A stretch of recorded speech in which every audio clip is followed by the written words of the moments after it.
E aí pessoal, tudo bem? Sou Damiani Lobo, em um programa que originalmente é para ser do podcast Cinema Aventura, mas nesse caso eu estou compartilhando também no meu canal pessoal, no Damiani Lobo Artes Visuais, para falar de um grande clássico do cinema, Glória Feita de Sangue, lançado em 1957, dirigido pelo gênio Stanley Kubrick. E para falar aqui comigo, eu aqui estou recebendo meu glorioso amigo saído das trincheiras, Leandro Tonello. Cara, que filme sensacional e como o Kirk Douglas era um gigante, né? Meu Deus do céu, cara. Que filme, que direção e que ator. E hoje, olha, pela primeira vez, que honra, hein? Que honra estar recebendo esse sujeito, hein? Poxa vida, hein? O Marechal do podcast Filmes Clássicos. Marechal, mano. Com pompa e circunstância, a gente vai receber ele... Fred Almeida, o Fred Sanjuro. Opa, obrigado aí, Marcos, obrigado, Leandro, pelo convite. Vamos aí falar de Kubrick, falar desse filmaço aí, né? Quarto filme do Kubrick, quarto longa-metragem, né? É. E o cara já estava mostrando ao que tinha vindo, certo? Vamos lá. Isso aí, esse clássico aí da guerra. O filme que eu trabalhava na locadora quando eu achei ele. Quando foi lançado em VHS no Brasil pela primeira vez, eu tava trabalhando na locadora. Só veio uma cópia lá. Eu acho que ninguém dava bola. Oportunidade. Exatamente. Tava lá o VHS da MGM ali. E... olha, cara, 16 anos descobrindo esse filme. Eu já conheci o Kubrick, né? Já tinha assistido Spartacus, já tinha assistido 2001 e tudo, né? Laranja Mecânica também. E esse foi uma surpresa, porque eu não tinha ideia de que filme era esse. E aí? Como é que foi a experiência pela primeira vez? Cara, eu não lembro exatamente quando eu assisti pela primeira vez. Eu imagino que tenha sido na Globo, né? Na madrugada. Acho que eu sou um pouco mais velho que vocês. Então, para quem ouviu lá o nosso podcast, já sabe que a nossa cinefilia foi meio que formada nas madrugadas da Rede Globo, principalmente, né? Acho que depois esse filme começou a passar na Bandeirantes também. E deve ter sido ali numa dessas madrugadas, ou gravando, ou assistindo mesmo, ao longo da madrugada, que eu devo ter visto pela primeira vez o filme. Mas sempre estive revendo, né, depois disso. Então já vi várias vezes. E assim, como todo filme muito bom, né, você acaba descobrindo mais e mais coisas cada vez que você passa os olhos lá para rever o filme com atenção, né? Então, filmaço aí, eu acho que a primeira grande obra do Stanley Kubrick, né? Apesar de eu gostar muito do Grande Golpe, que é o filme anterior a esse. Uhum. Que aí sim eu acho que é o primeiro grande filme dele. A Morte Passou por Perto, eu acho que ainda é um filme meio amador e tal. Medo e Desejo, então, nem se fala. Mas é isso, acho que é a primeira grande obra dele. Então, vamos lá, vamos falar. Vamos entrar nas trincheiras aí, para defender o Kubrick. E é bom você falar isso, ó, vocês estão comentando isso aí. Eu conheço gente que falou que o Kubrick é super valorizado, hein? Fica essa mensagem pra pessoa. Super valorizado. Essa pior frase que ele podia falar é isso aí. Eu prefiro ficar com as palavras do Spielberg, que o Spielberg dizia que o Kubrick não copiou ninguém, também é um pouco exagero, mas... exagerado, né? Mas as palavras do Spielberg, né? O Kubrick é um cineasta que não copiou ninguém e que vários que vieram depois dele, né, tentavam copiar ou tentavam absorver algumas das coisas que ele fazia. Então, eu fico com a opinião do Spielberg. Acho que ele gosta um pouco de cinema, né?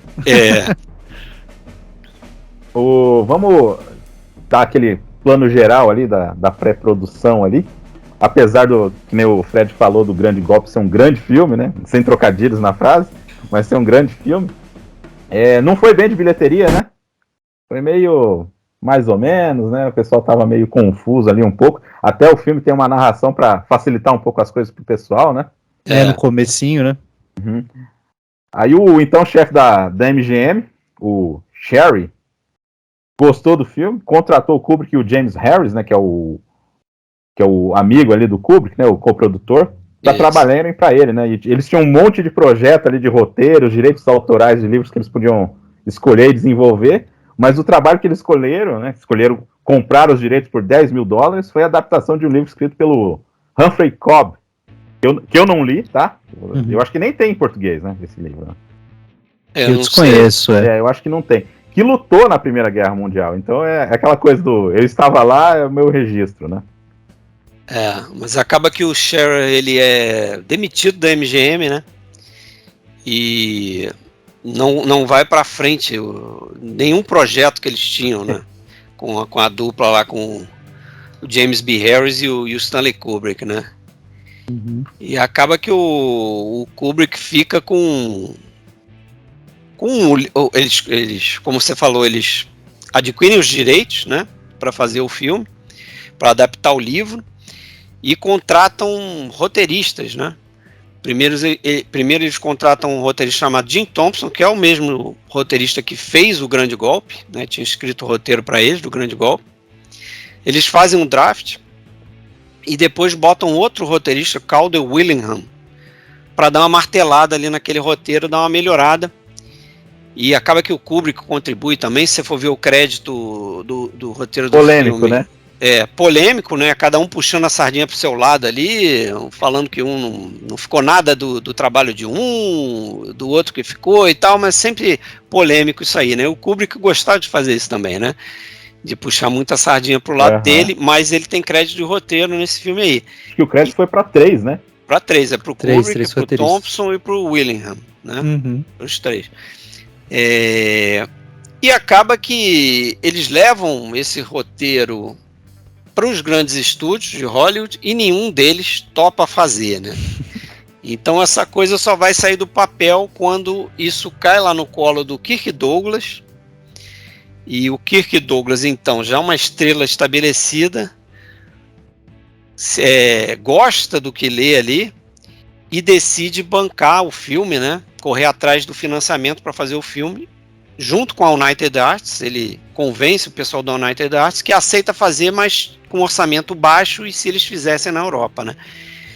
E a gente sabe como é que funcionava isso na época, né? Se você tinha uma estrela, você tinha mais chance de conseguir emplacar o teu projeto, né? Porque o estúdio olha para aquilo ali e fala: bom, vai ser um filme de guerra com Kirk Douglas, o público vai ver o filme, independente se o filme vai ficar uma maravilha, se não vai, já vai atrair público.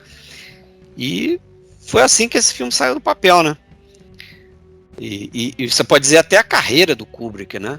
Porque isso foi uma grande virada. Fogo, né? O Teste de Fogo foi uma grande virada na carreira dele. Só voltando um pouquinho, esse cara aí, esse Humphrey Cobb, ele escreveu um filme do Humphrey Bogart, né? San Quentin. O San Quentin, E depois esse livro aí também teve uma adaptação do Sidney Howard, que foi um fracasso, né? Foi uma adaptação para teatro. Tem cara meio de peça, né? Se você parar pra pensar, tem uma coisa meio... tem poucas locações ali, né? Tem poucos ambientes, poucas... Dá pra ver esse filme, esse livro sendo transformado numa peça, né? Com algumas adaptações e tal. E é inspirado numa história real, né? O caso dos cabos Swan, né? Que a batalha foi original, né? Ficava no nordeste ali da França, em Mar.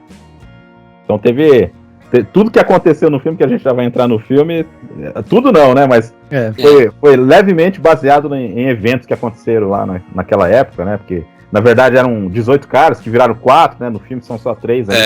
Sim. São escalados ali pra morrer. Isso.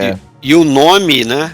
Paths of Glory, né? Caminhos da Glória, né? Glória. Saiu de um poema, né? Que dizia, né, uma tradução que eu estou adaptando aqui, seria: os caminhos da glória levam somente para o túmulo, né? E terminava assim o poema, né? Então, mas é isso, é sobre o que é o filme, né? Sim. Afinal de contas, é um filme que não é um filme de guerra, é um filme anti-guerra, né? Total, eu ia falar exatamente isso. Ele é um filme totalmente anti-guerra. E eu acho a tradução dela pro português bem safada, na real, porque, tipo, glória feita de legal, sangue. Cara. Você não acha? Você gosta? Eu até gosto, sabia? Cara, geralmente eu não gosto, mas... é um bom nome, só que ele caracteriza já o total oposto do que o cara tá querendo vender com o filme, né? Que querendo fazer uma relação em inglês também, né? Se você for pensar, pô, Caminhos da Glória. Se você só ler o nome, você vai falar, é um filme heróico de guerra, né? E é total o inverso tem disso, uma né? certa ironia ali, Total, né? Caminhos da Glória, e realmente glória feita de sangue não tem muito. Ele tem aquele teor mais de ação, assim, né? O que também... que era bem da época, né? Tinha Exato, muito exatamente. assim, Mas né? acaba que ele captura muito mais essa ideia do final do poema, né? Total. Do Que que o nome original, do né? que o nome original, exatamente. Uhum. E, cara, já vi piores. Não, com certeza, porra. Não, nem vamos começar nesse caminho aí, que não é de glória, com certeza. Mas, cara, eu não sei se a gente vai entrar já no filme, Damiano. Tem a escalação aqui do pessoal. Então manda brasa do time. Aí o Kirk Douglas como o Dax, né?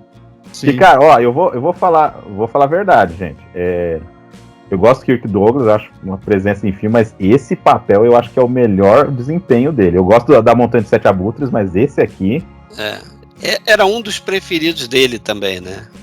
Ah, é? Ele achava uma das melhores atuações dele.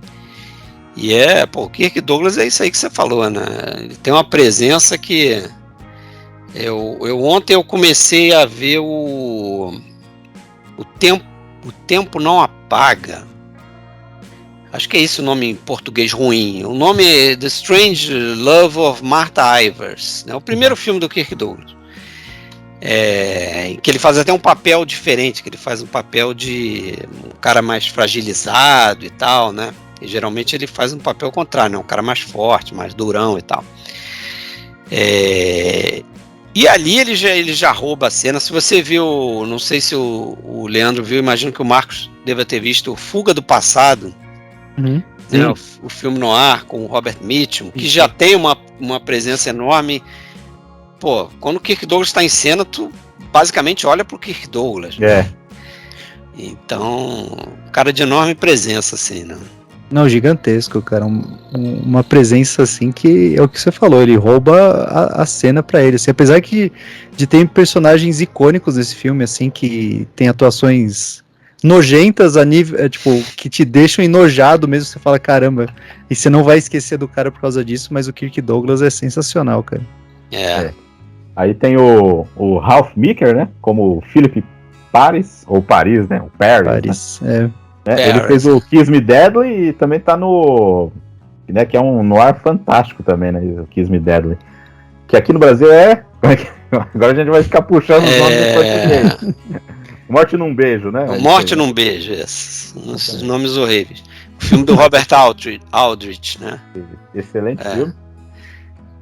O General Brulá é feito pelo Adolfo... como é que é? Menjou? Adolfo Menjou, isso. Trabalhou muito com o Milestone, né? Esse cara aí, né? Ele tem uma história já desde o cinema mudo, né? Fez muita comédia, ele tá naquele... Ele tem cara de bonachão, né? Ele tem uma cara de bonachão ele mesmo. Tá na primeira versão do Nasce uma Estrela, né? Da década de 30.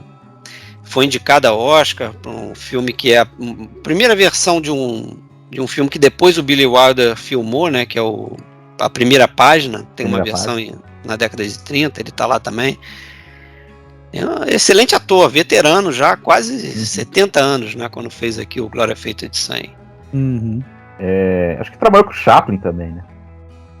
Tem alguma coisa que ele fez com o Chaplin, cara. Trabalhou com o Clark Gable também, fez filme de faroeste com ele. O cara tá aí desde sempre. Tá desde o cinema mudo. O George McCready, que normalmente faz papel de um excelentíssimo fella, né? Sempre um papel mais marcante dele, acho que é o Gilda, né?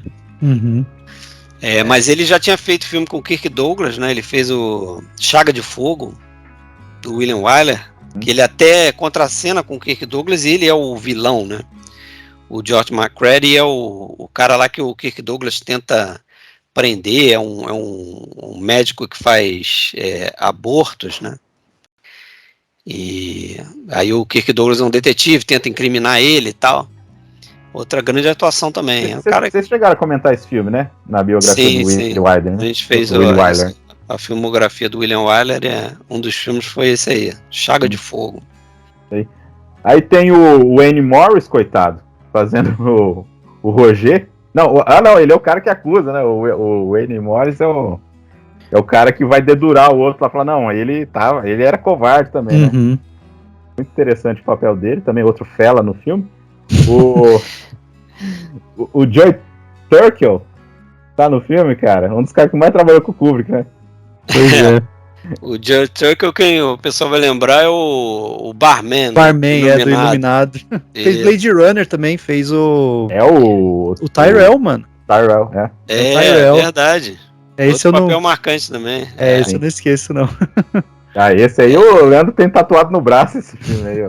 Ele tem um rosto muito característico, né? Tem. E o filme que Kubrick conheceu sua esposa, né? Sim. A Cristiane, né?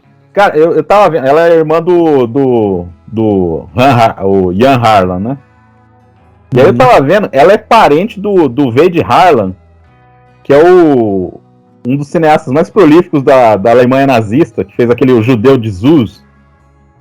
Caramba, não fazia ideia. Ela é sobrinha do cara. Cacete. Que doido, né? O Kubrick descobriu ela num programa de TV, né? Ele viu um programa de TV, gostou, falou com ela que precisava de uma atriz alemã, né? Que cantasse, porque tinha uma cena que seria uma canção em alemão no final do filme e tal. E aí já deixou ela tranquila, falou assim, você não precisa nem saber cantar, tá? Porque é uma mulher qualquer ali, uma amadora comum, tentando cantar na frente de um público ali, de soldados. E segundo ela, então, Susan Christian Harlan, né, era o nome dela, hoje é Christian Kubrick, hoje eu não sei se ela ainda é viva, acho que sim. Mas, segundo ela, foi ela que sugeriu a canção, né? Olha. Que a canção... É até interessante estar vendo isso. A canção, meses antes do filme ser lançado, essa canção ficou super popular nos Estados Unidos e no mundo, porque o Louis Armstrong descobriu essa canção e gravou e apresentou ela no programa do Ed Sullivan. Então... popularizou a música, né? Mas a versão do Louis Armstrong. E a Christian Susan Harlan teria indicado para o Kubrick, assim, ela falou, me veio à cabeça essa canção que se chama, em inglês The Faithful Hussar, né? Que é uma canção folclórica alemã. Que é a Der Trier Zusar, né? Em alemão, eu não me arrisco a falar alemão. O Leandro vai cantar no final. Vou sim. Deixo pra vocês. Mas era uma canção, tipo, muito popular na Primeira Guerra. O pessoal usava quase como um hino ali do exército, né? Sim. Então, veio à mente dela, ele não conhecia nenhuma canção e topou. Beleza, vamos nessa. E foi interessante. Não, e ela condiz muito com o filme. Eu acho que é legal falar mais dela perto do final. Mas ela dá um fechamento, assim, mesmo você não entendendo. E é legal isso, não entender, porque você tá vendo do contexto dos franceses ali. A gente fala mais dela no final aí do filme. E eu deixei por último aqui que eu queria ver o que o Fred vai falar do Timothy Carey. Timothy Carey tem história, né? O Timothy Carey tá no Grande Golpe também, né? É o sujeito lá que é o sniper lá, né? O cara que fica encarregado lá de matar o cavalo, não é isso? Isso, pra dar um tiro no cavalo. Despistar ali, né? Isso. Né? Só que era um cara super complicado, né? Cara difícil de lidar. O pessoal gostava dele como ator, mas ele queria sempre aparecer, né? É daquele tipo de ator que está em cena e quer roubar a cena, sempre quer roubar a cena para ele. Então naquela cena lá que eles estão dentro da cela lá, né, que tem uma refeição, a última refeição dos caras e tal, que chega lá um prato cheio de aquilo é pato, né? E dizem que eles fizeram aquilo quase 50 vezes. 58 vezes, cara. 58, tá vendo? É. Porque o cara sempre mudava alguma coisa, atrapalhava e tal. E a história pior, né? Acho que é isso que você queria chegar, né, Marcos? É que ele, em um determinado momento, ele fabricou o próprio sequestro, né? Ele deu um sumiço e depois a polícia veio bater lá na porta do James Harris, né? O produtor do filme. Falou, ó, então tem um ator aí da produção de vocês que tá sequestrado e tal. Foi sequestrado, né? Tá lá na delegacia e tal, só que ele não quer assinar lá o negócio lá, né? Pra ser liberado, E nessa o James Harris ficou, o cara não quer assinar e fica enrolando, não dá pra gente ficar esperando ele pra voltar pra filmar, né? Eles já tinham feito boa parte das cenas com ele, e se você reparar, tem algumas cenas ali que eles botaram dublê, né? Tem dublê, tem um momento ali que ele tá voltado na parede, rezando, voltado pra parede, aquilo ali é um dublê. Eles deixaram de filmar, porque a ideia deles era filmar cada um dos personagens ali que foi condenado ali, né, naquele julgamento, mas eles teriam cenas em flashback, né? Não sei se flashback não, naquela sequência da batalha, que eles tentam tomar o formigueiro lá, né? Eles apareceriam naquela cena, naquela sequência. Então você veria cada um deles ali, a atuação deles dentro daquela batalha. Isso não pode ser feito porque isso seria feito depois, seria uma das últimas sequências a ser filmadas, e o cara já não estava marca produção, porque tinha sido demitido. Aí eles pensaram, bom, não vamos fazer só cena de 2 personagens, e o pessoal vai estranhar que não tem cena com o personagem do Timothy Carey, né? Então vamos tirar os 3. Enfim, o cara mudou o roteiro indiretamente. Não, e eu fico imaginando um cara enfermista igual o Kubrick com um ator que dificulta a cena. Deve ser infernal pra todo mundo envolvido, né? Deve ter ficado louco, né? Deve ter ficado Kubrick louco. E Marlon Brando, já pensou? Nossa! O Kubrick com o Kirk Douglas já devia ser um problema. Verdade. Mas ali o Kirk Douglas estava numa posição muito maior do que o Kubrick, né? E o Kubrick estava ali... né, rezando ali para alguém aceitar o roteiro e tal, né? Tava num momento difícil. Até o James B. Harris, ele conta isso numa entrevista, que quando eles fecharam lá com a Bryna, que é a produtora do Kirk Douglas, a ideia era que o Stanley Kubrick ia fazer 5 filmes para a produtora do Kirk Douglas, né? 2 filmes estrelados com o Douglas e mais 3 filmes lá depois. Acabou que isso não aconteceu, né? Eles fizeram Glória Feita de Sangue, fizeram os Spartacus, e aí depois o Kirk Douglas liberou o Stanley Kubrick lá do contrato, foi bacana. Pode ir embora que eu não quero mais saber de você. Chega, né? Não, é que Spartacus é outra história também, né? Complicada. Cheio de coisa. Eu falo, se a gente fosse já entrar no filme, que também é o propósito do filme em si, né? Como o Fred disse, é um filme anti-guerra, então ele mostra, tipo... desde o começo, do que se trata todas as ações que transcorrem no filme, né? Tudo uma pura burocracia em busca de resultados de uma chefia que quer só subir de cargo ali e usando quem for necessário usar, né? Para chegar nos objetivos ali, né? Uma total despropósito com qualquer coisa, né? Eu acho que um grande paralelo que você pode fazer é até com um jogo de xadrez, né? E isso é outro aspecto do Kubrick também, né? O Kubrick era um cara que adorava xadrez, aprendeu com o pai quando criança e tal, e jogava pra valer mesmo, ganhava dinheiro quando era moleque, jogando xadrez na rua, ganhando das pessoas, né? Apostando. E você vê que o xadrez aparece em diversos filmes dele, né? Tem no Grande Golpe, aqui você tem uma referência ali naquela sequência do julgamento, aquele chão ali, né? Aquele chão todo quadriculado ali. E a separação mesmo, a separação dos réus ali, tem os peões, tem as peças mais importantes, e você vê isso, porque é um grande jogo de xadrez entre os 2 generais e o coronel, né? Você vê o general Brulhar, ele ele convence o general Miro, que no início diz que não vou arriscar minhas tropas, não dá para fazer isso, tomar esse formigueiro é impossível, não sei o quê, mas quando o cara acena com uma promoção para ele, pronto, fechou. Atiçou a ganância do cara, já é. Acho que eu consigo, vamos lá. Quer dizer, compra o cara, né? Um general compra o outro, vamos dizer assim.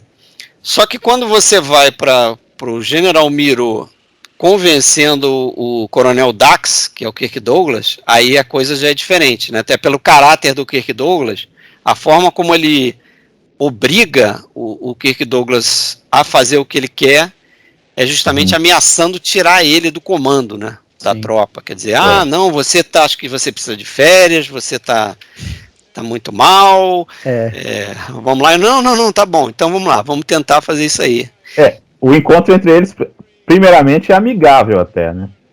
No começo, ele até elogia, fala, pô, um baita de um advogado, tal, então você já tem um gabarito ali do Dax ali, e ele tem um certo respeito, mas desde que ele não atrapalhe as ambições dele, né? Então, quando ele começa a dar E outra, intelectualmente, o filme não joga isso na sua cara, mas dá pra sentir que tem uma disparidade intelectual entre os dois, e quando o Dax começa a forçar muito a mão ali nos insultos meio que, né, jocoso ali em cima do cara, ele começa a falar, não, então, acho que você não tá entendendo bem, acho que você tá muito cansado, aí ele que começa a pressionar, né, fala, não, é o que você falou, o Dax ele tá muito mais próximo das tropas, né, então ele tem é tátil a sensibilidade que ele tem quanto aos seus soldados, né, coisa que o Miro já perdeu faz tempo já, né, já é um cara totalmente burocratizado e sem sentimento por nada ali. E isso você pode ver, assim, o luxo da alta patente, que é aquele palácio gigantesco e limpo, e aí corta a cena, tá aquele cara olhando pelaquela fresta ali, aquela montanha de lixo ali quase. Sim. Isso que eu notei também, né? O filme tem muito desses contrastes, né? Esse contraste de espaço entre a trincheira e o castelo, que é um castelo real, né? O castelo de Schlessenheim, eu acho. Até um castelo que depois, não sei se vocês viram esse filme do Alain Resnais chamado Ano Passado em Mariambá. É o mesmo, né? É o mesmo castelo, eles usam a mesma locação. E, porra, aquilo ali é maravilhoso, né? Aquilo ali é melhor do que, talvez, se ele tivesse que ter feito um trabalho maior de direção de arte ali, né? Pra fazer aquele background ali todo. É fantástico ali, na cena do julgamento, então, a forma como ele usa aquele espaço é incrível. E você vê o contraste entre o castelo e a trincheira, né? Depois, mais à frente, você vai ter o contraste entre a cela e os caras lá no baile, dançando com as mulheres, né? Os poucos momentos que aparece mulher no filme também, né? Fora o final. Então ele está sempre fazendo esses contrastes, né? Tem um momento ali que eles estão jantando, comendo bem, e a forma como os generais, o pessoal do alto escalão fala dos soldados é como se os caras fossem só números, né? Nessa a produtividade, né? Quase um negócio assim, né? Totalmente. Nessa sequência aí que a gente estava falando com o Kirk Douglas, que ele vai lá pela primeira vez para passar a missão e tal. As porcentagens, lá, né? Exatamente, ele fala as porcentagens, porra, você vai perder, eu imagino, 15% saindo das trincheiras, você vai perder mais 20% no meio, tantos não vão chegar, e o Kirk Douglas fala para ele que você está dizendo então que mais de metade do meu batalhão vai embora. Da minha tropa vai embora, né? Tentando atacar um lugar só, né? Então... Numa missão que ele sabe que é praticamente impossível. Ele sabe que é suicida, né? Ele sabe que é suicida. Isso é foda também na hora do tribunal, que ele falou, mas se os caras tivessem se esforçado um pouco mais, né? Até várias vezes falado isso pelo próprio Brulé também, né? Pô, mas vocês podiam ter se esforçado um pouco mais ali, porra, né? Só que não tem noção nenhuma da situação dos caras, falaria um negócio desse, né? Devia ter feito uma hora extra, né? Exato. Vocês não se esforçaram o suficiente. Batalha enquanto eles dormem, né? E é interessante você ver o personagem do Kirk Douglas, quando vai defendê-los, até fala isso, pô, então você tem que me colocar também lá para ser executado, porque eu também voltei, né? Eu também não prosseguia. Então... O Fred, você falando de contrastes, né?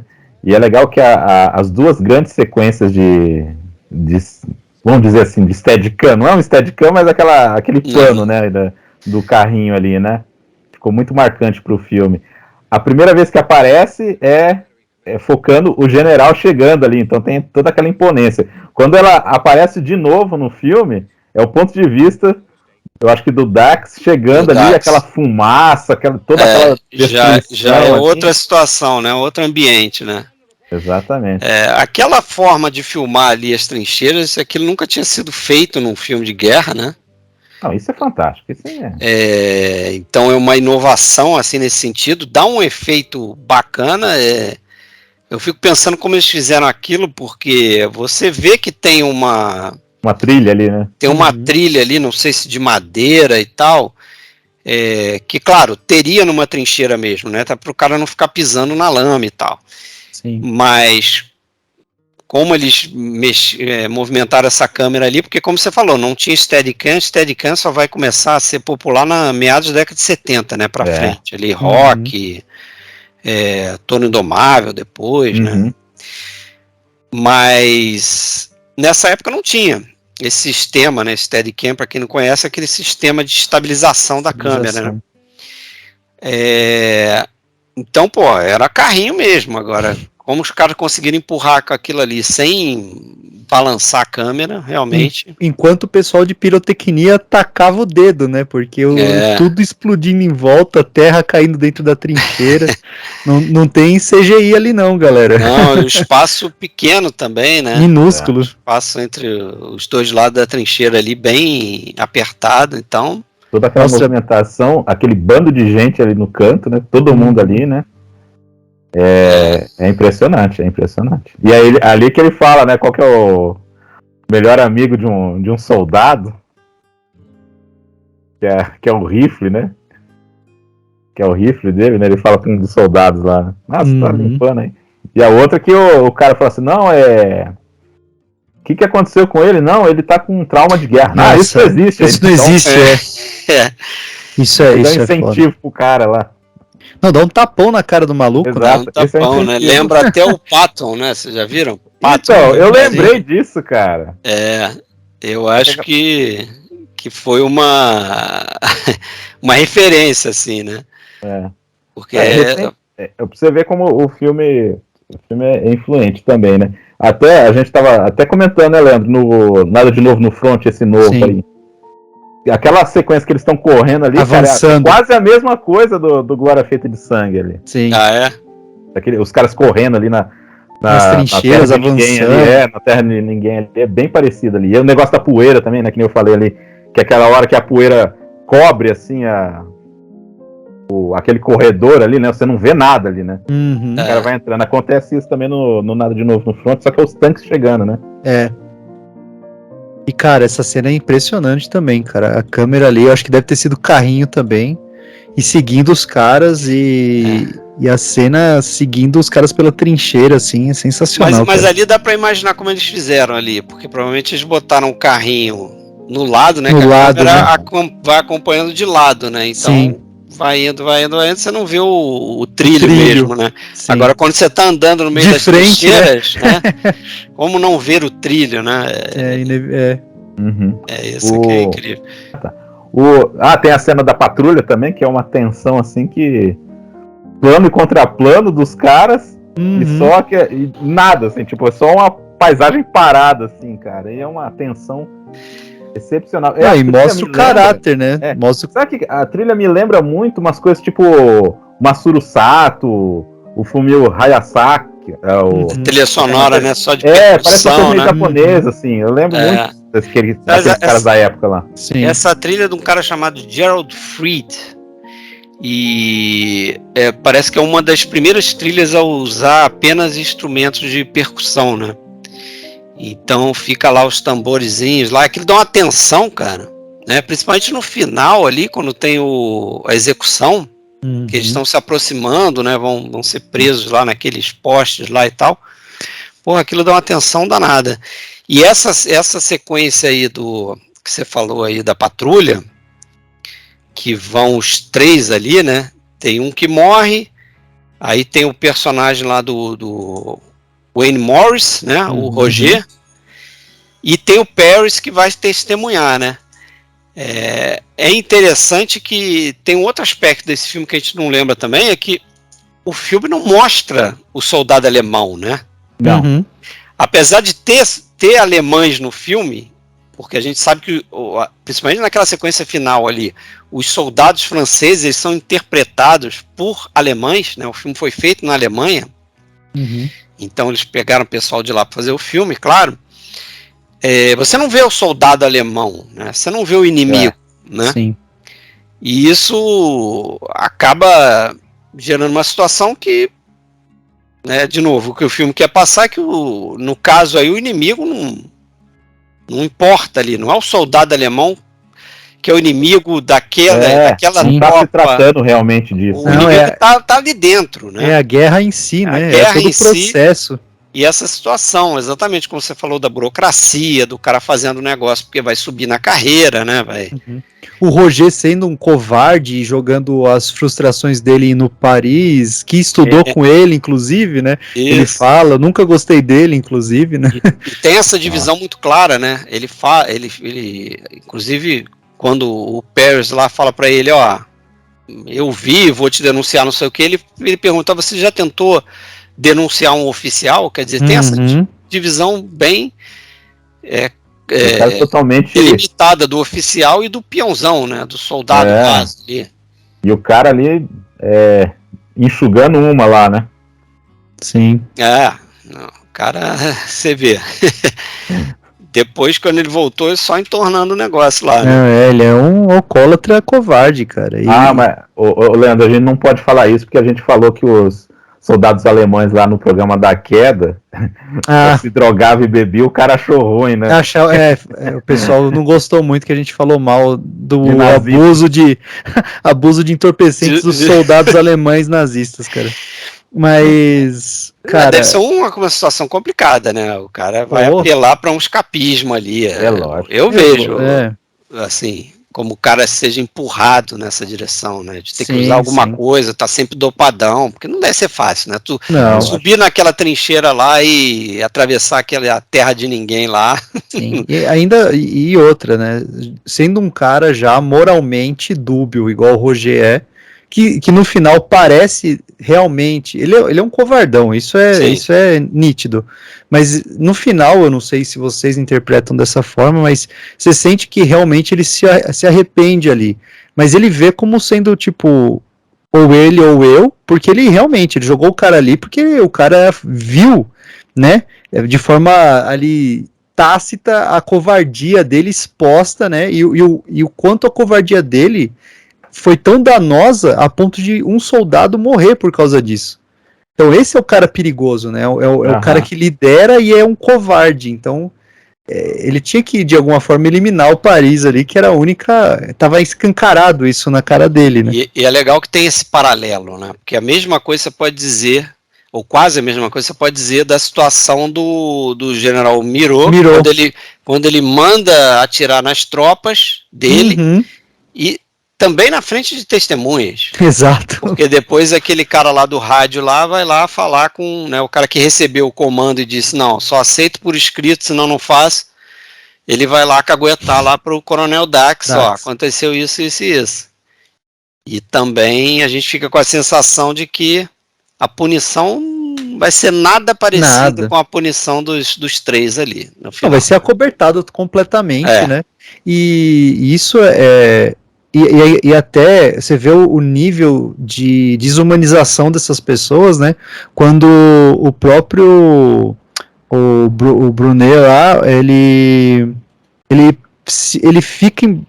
não consegue entender o fato do Dax estar fazendo isso no aspecto de respeitar os caras como humanos e não querer nada em troca, tá ligado? Você não tá querendo a promoção? Se não era isso que você queria, eu fiz isso porque eu achei que era isso que você queria. sabe? O cara não consegue ver além do que é uma patente ali, ou um cargo, tá ligado? É nojento, assim. Você quer bombardear o próprio exército. O General Brulhar é um cara que você pode dizer que não estaria na sequência final chorando com a canção da menina. Com certeza não. Com certeza não. Ele tá totalmente comendo, tranquilão. Nem ele, nem o Moreau também. São dois desumanizados ali, já perderam totalmente. Mas só voltando um pouquinho para deixar bem claro pro pessoal aí que a batalha, pra época, é impressionante, né? Nossa, sensacional. E até mesmo as cenas de ali, mas enfim. As cenas de matte painting também, cara, do fundo, assim, são impressionantes. É tudo muito bem feito, cara. Foi o que eu falei, eu vi em Full HD hoje em dia, os caras deram uma melhorada só nas cores e tal, mas no aspecto cinematográfico continua impecável, cara. Eu não consigo, agora o Fred vai ter que dar uma ajudada. Se tem uma cena tão impressionante que nem essa até então. Não sei, Não um filme, né? Filmes teve, por exemplo, o Sem Novidade no Front é um baita de um filmaço. Isso, e tem umas cenas interessantes também, justamente citar ele, né? A versão de 1930, né? Mas assim... meio sujão, meio... os caras... porque o filme tem uma abordagem da guerra que não é glamorizada, né? Eu não me lembro se o Sargento York tinha cenas de batalha, assim, então... Tem cenas de batalha, né? Mas não... Mas é isso que eu tô falando, né? No Sargento York, a pegada ali é mais de glamorização, né? Né? A guerra como, né, como feito horror, heróico e tal, né? A guerra como horror, eu acho que não, né? Aí eu faço até um questionamento para vocês. Vocês acham que esse filme foi feito? Tudo bem, o Kirk gostou, ajudou o cara, mas na questão de aceitação, será que esse filme ele teria sido feito se fosse do ponto de vista do exército americano? O que vocês acham? Sei não, hein? Porque é muito corajoso a forma como ele interpreta a burocracia do exército e da guerra, entendeu? Num período que, tinha não acabado de sair, mas, tava muito recente ainda a Segunda Guerra ali, tinha muita... 12 anos, né? Falar mal da França, eu acho que é mais fácil, então, né? É isso que eu fiquei pensando. Mas aí que tá, né? Você também tá falando mal da França com atores americanos sem sotaque nenhum. Né? Isso foi até uma discussão e foi uma crítica na época. Alguns críticos atacaram o filme nesse sentido. Mas você tem pessoal falando inglês perfeitamente, interpretando soldados franceses e tal. Imagina o Kirk Douglas fazendo... Pois é, eles definiram isso. Falaram, cara, não tem sentido fazer, vai ficar fake, vamos... Né? Exatamente. As pessoas que assistem o filme vão entender que são soldados franceses, mas o filme é uma produção americana, então os caras falam inglês. Ridículo. Esse filme, ele foi... barrado na França, né? O governo francês fez um lobby pedindo para o United Arts não distribuir o filme. Então ele só foi lançado na metade da década de 70, foi quase 20 anos depois. Na Espanha também, né, Fred? A Espanha foi, mas aí já foi lá a questão do Franco, né? Aí foi a ditadura do Franco realmente que não. Esse filme anti-guerra, imagina, não vai entrar aqui. Né, falando mal do exército, expondo, porque tem essa coisa também, né? Por exemplo, o Winston Churchill, né, o grande primeiro-ministro lá inglês durante a Segunda Guerra, ele dizia que gostava do filme porque ele se divertia com essas patasquadas do alto escalão, entendeu? Que ele achava que era algo bem assim mesmo, na linha daquilo ali, quer dizer, o cara vai lá... vamos atacar um monte tal, nem sabe qual a dificuldade, né? Quantas pessoas vão morrer naquilo ali. Então, ele via, o Churchill viu isso, né? Enquanto ele estava lá, envolto lá com a Segunda Guerra. Então, você vê, devia expor muita coisa ali que o pessoal de cima não devia gostar nem um pouco, né? E esse elemento do conflito é sempre um tema recorrente na filmografia do Kubrick, né? Um monte de filme fala sobre guerra ou conflito, né? Sim. Que é sempre a mensagem de anti-guerra, né? Que Ele tem Barry Lyndon, tem um monte de... O Barry Lyndon, né, que tem ali cenas de guerra. O Medo e Desejo, o primeiro longa dele, é um filme de guerra, não sei se vocês viram. Uhum. Spartacus, tem batalhas, tem sequência de batalha. Doutor Fantástico, pô. Doutor Fantástico, né, que não mostra bem a guerra e tal, mas é sobre a guerra, guerra final, né, guerra nuclear, e o Nascido para Matar, né. É um filme de guerra no Vietnã. Que é mais tipo uma demonstração de loucura ali e o que a guerra causa. Eu não acho tanto um filme anti-guerra ele é um filme anti-guerra, mas ele tem aspectos da guerra. Tem um charmezinho ali da guerra, né? Ele tem uns heroísmo e algumas falácias da questão de treinamento, mudar alguma coisa do ponto de vista de sobrevivência e tal. Mas eu acho que ele foca nessa questão do embrutecimento, né? Da loucura, do cara que vai ali pro exército e é modificado. Vê que aquele soldado lá que se suicida. Não me entendam mal, eu não tô falando que Nascido pra Matar é Rambo 2, tá ligado? Eu só tô falando que ele tem umas ressalvas ali, mas, cara, todos os filmes do Kubrick, dos filmes de guerra que ele fez, todos lidam de forma magistral com essa parte psicológica e do terror mesmo, né? Bem, aí são selecionados 3 caras, né? 3 azarados. Naquele... Cara, ó, quando vai nessa parte, eu não sei se vocês leram, mas assim, eu consigo caçar alguns paralelos com o Muro do Sartre.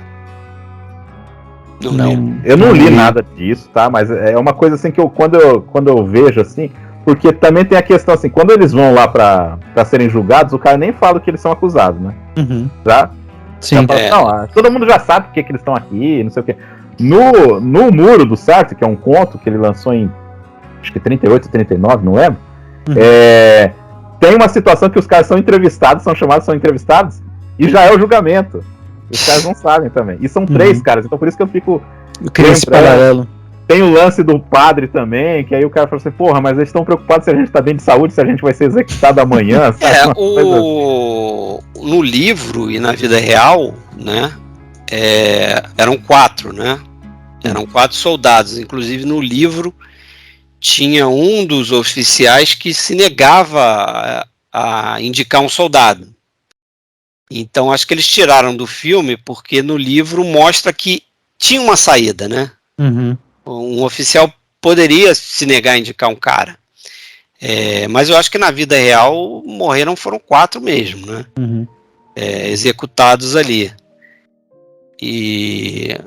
Mas é interessante, né? Esse negócio aleatório, cada um é escolhido por uma razão, né? O personagem lá do Tim Curry lá, Timothy Curry, porque ele é meio diferente e tal, meio debochado, então vai você. O outro, o Ralph Meeker, a gente sabe por quê, né? A oportunidade que o Roger tem de matar a história dele ali, né? Sim. Ele ser acusado pela morte daquele outro soldado. E o Arnaud, né, que é o Joe Turkel, O Turkel, ele fala alguma coisa... Foi sorteado, né? Ele foi sorteado, foi azar mesmo. Isso. E corrobora... Fala aí, Marcos. Padre, né? Então, isso que eu ia falar, corrobora com o sentimento que ele tá ali, né? Já é um cara meio, né? Pô, o cara é professor de matemática, pelo que eu lembro do filme. E ele já tem um viés mais racionalista, assim.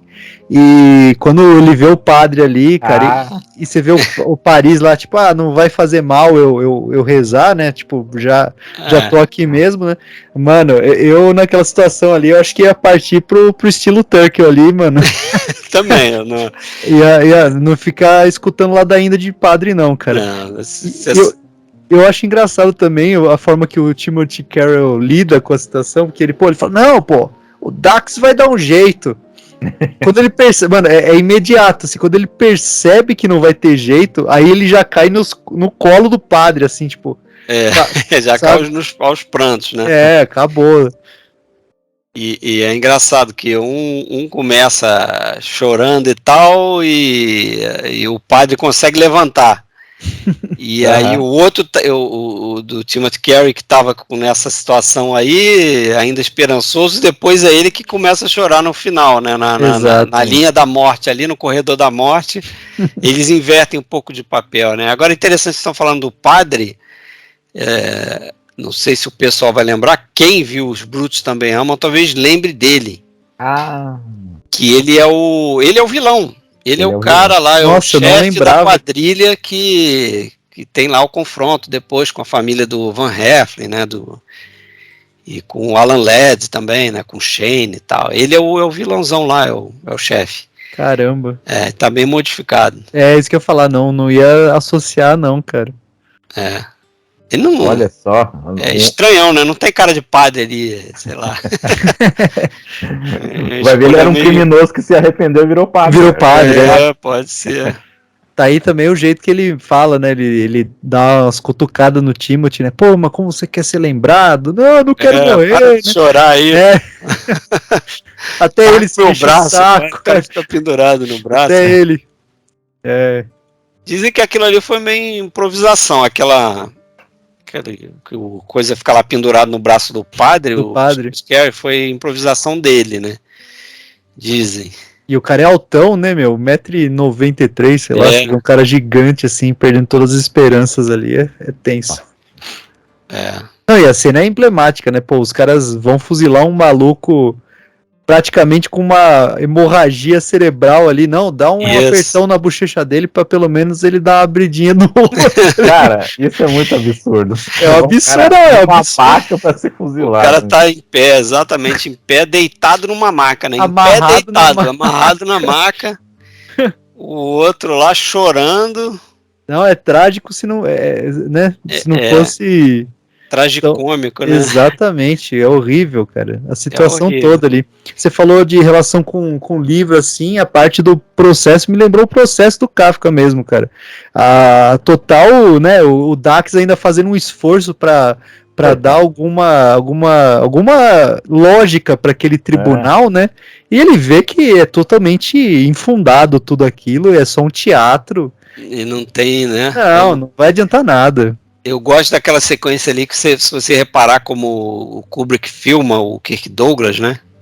É sempre com a câmera de baixo para cima, né? Contra-plongé que eles chamam, né? Quer dizer, exaltando ele, né? Exaltando ele, colocando ele acima, né? Então você, mesmo que conscientemente você não faça essa relação, no teu subconsciente você vê a figura do Kirk Douglas parece, né, maior do que ela é e tal. 1,70 m de puro gigantismo, né? Porque, meu Deus, que presença. E aí você vê que os outros, ele quase sempre tá filmando de frente, né? O Dax tentando... Que ele acaba descobrindo, né? Porque que todo o problema ali do general ter mandado bombardear as tropas. Ele tenta conversar lá com o outro lá. E não adianta de nada, né? Nada.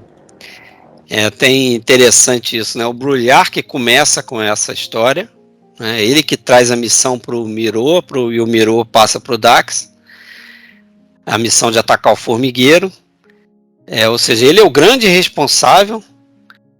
Eu acho que, se eu não me engano, tem até um momento no filme que ele que dá o braço a torcer, dizendo foi um erro de cálculo, a gente não deveria ter... no final. Nessa sequência, né? Dentro da biblioteca ali, né? Isso.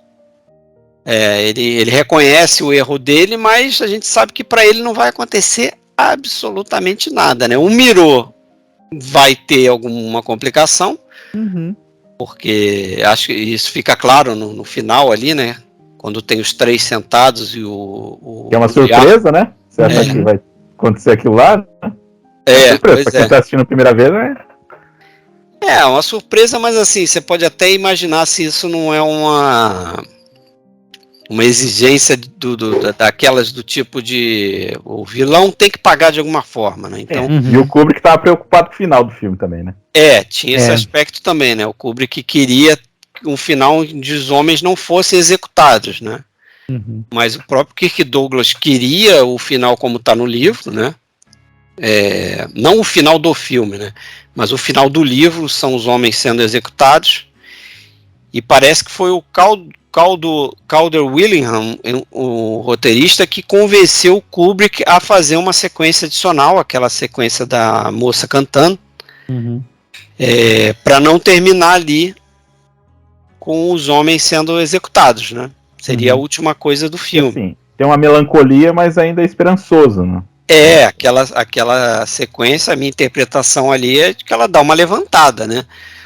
Porque você começa com aquela moça sendo empurrada para o palco e, né, sendo apresentada ali como uma mulher objeto ali, né, para os homens curtirem e tal, os caras começam a babar, assoviar, não sei o que, a mulher e tal. E quando ela começa a cantar, mesmo eles não entendendo o que ela está falando na canção, que a gente já comentou aqui, eles se comovem. E o Dax, nunca fica claro para mim se ele está conseguindo ver ali dentro daquele ambiente, porque ele está do lado de fora, né? Se ele está conseguindo ver ou o que está acontecendo lá dentro, ou se ele está só escutando que o pessoal que estava subiando, não sei o que, de repente parou para escutar a moça. Mas, de qualquer forma, a mensagem que passa ali para mim é que ainda existe uma humanidade naqueles soldados, né? Então, nem tudo está perdido, apesar da gente ter passado por esse episódio terrível aí dos caras sendo executados por nada. Né? E eu acho que é um processo que o Dax, ele representa a gente naquele momento também. Sim. Porque ele passou por todo o processo de ver quão desumanizado está o processo todo acontecendo, além da guerra em si, né? Ele vê tudo isso acontecendo e com a canção, é o que você falou, essa restauração na esperança da humanidade ali. Então, ainda tem alguma esperança, né? E a gente falou em relação à música, que ela é toda em alemão, os atores ali, eu não sabia que eram alemães, mas eles só balbuciam, né, o ritmo da música, eles não cantam junto, mas eles acompanham e totalmente o que você falou, começa como um assédio ali, moral, né, pelo fato da mina ser alemã, para uma coisa que os caras começam a chorar, né? E o hino que ela canta ali é literalmente uma música falando, né, o soldado fiel, né, sem medo, ele amou sua garota por um ano inteiro, então tipo eles se separaram, né? Exatamente, então tem um contexto ali do que os caras estão passando, entendeu? É muito bonito, se você entende e eu não sei como foi, não sei se na versão de vocês aparece, mas não tem legenda nessa parte. Não. Eles não traduzem o que a mina tá cantando, é pra você... Você sente também. Exato. Se o William tivesse aqui, ele ia falar assim que a música é uma linguagem universal. né? Não, completamente. Você não sente o que tá acontecendo, exato. É perfeito. Que ela canta com tanto sentimento que os caras eles sabem que não é uma música muito... que tem a ver com o que eles estão passando ali, né? Acho que tem esse lado, assim. Sim. Daqui a pouco o Leandro vai cantar a música. Não, eu só queria comentar uma coisinha também da cena do fuzilamento, cara. Porque, assim, aquele plano que vai se aproximando daqueles 3 postes ali é um pouco assustador aquilo ali, né? Completamente. O plano de carrinho de novo, né? Que também faz um paralelo com esse das trincheiras, né? Exato. Caminhando pelas trincheiras, de certa forma, você também está fazendo aquele caminho em direção ao túmulo, né? Caminho da glória, né? O caminho da glória. Você pode até dizer que justamente essa questão do caminho da glória aí do título que eu falei no início, né? Que ali também você está caminhando para o túmulo, né? Porque a gente assume ali uma subjetiva, a câmera faz uma subjetiva dos caras caminhando para o poste onde serão executados, né? Então... E eu gosto também daquele plano que foca o Kirk Douglas olhando para os caras, assim. Sim. Ele vai virando, assim. Acho bem interessante aquilo ali. Não, e você vê o total, né, tipo, ele tá inconsolável ali pela situação, cara. Ele não vai poder fazer nada. E todo o plano de câmera dessa cena, até o momento do fuzilamento mesmo, que a câmera mostra da perspectiva não dos caras que estão sendo fuzilados, na verdade, você vê de quem tá atirando, né? É sensacional, assim, e é rápido, né? Nossa. Já muda, já corta, já. é bruto aquilo. É bruto. É ríspido, né? Pá, não tem sentimento ali, mesmo, né? Exato. Acho que a gente englobou bastante coisa. O filme tem 1h30, a gente falou 1 hora, quase 1h30 do filme. Isso é quase para jogar como comentário aí do filme. Trilha de comentário. Exato. Uma coisa que eu ia falar mesmo. O filme é enxuto, né? Não tem cena que você vai falar, você tirar essa cena aqui e assim, um filme de guerra de menos de 1h30. É impressionante. Não, e mostra tudo que precisa mostrar e fala o que precisa falar. Não tem barriga, não tem nada. Não tem.